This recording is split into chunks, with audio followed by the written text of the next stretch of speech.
কাশ্মীর ইস্যুতে টালমাটাল চিরপ্রতিদ্বন্দ্বী দুই দেশ।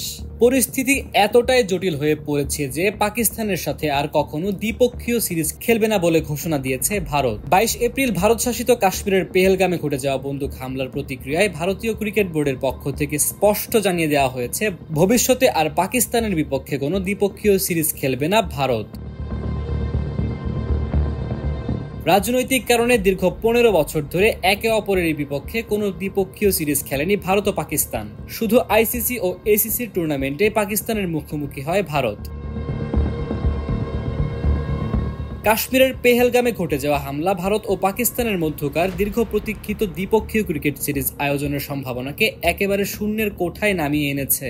সাম্প্রতিক সময়ে কিছু আলোচনা বা পরিস্থিতি দেখে অনেকে হয়তো ক্ষীণ আশা করেছিলেন যে হয়তো আবারও দুই চিরপ্রতিদ্বন্দ্বীর মধ্যকার দ্বিপক্ষীয় লড়াই দেখা যাবে 22 গজে। কিন্তু সম্প্রতি কাশ্মীরে পেহেলগামে ঘটে যাওয়া বন্দুক হামলা সেই আশার কফিনে শেষ পেরেক ঠুকে দিয়েছে।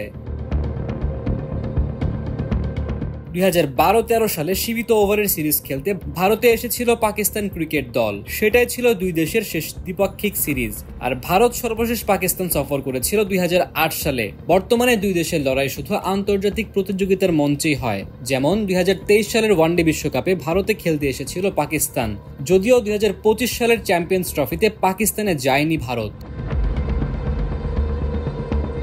এদিকে কাশ্মীরের পেহেলগামে পর্যটকদের ওপর ভয়াবহ হামলার দিনেই প্রাণনাশের হুমকি পেয়েছেন ভারতের হেড কোচ গৌতম গম্ভীর। ভারতের ক্ষমতাসীন বিজেপির সাবেক সংসদ সদস্য গম্ভীরকে 22 এপ্রিলের ঘটনার দিনে ইমেইলে পাঠানো হুমকিতে লেখা ছিল আই কিল ইউ।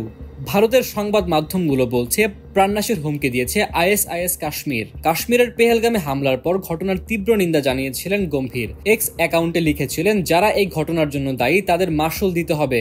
ভারত অবশ্যই এর পাল্টা আঘাত করবে।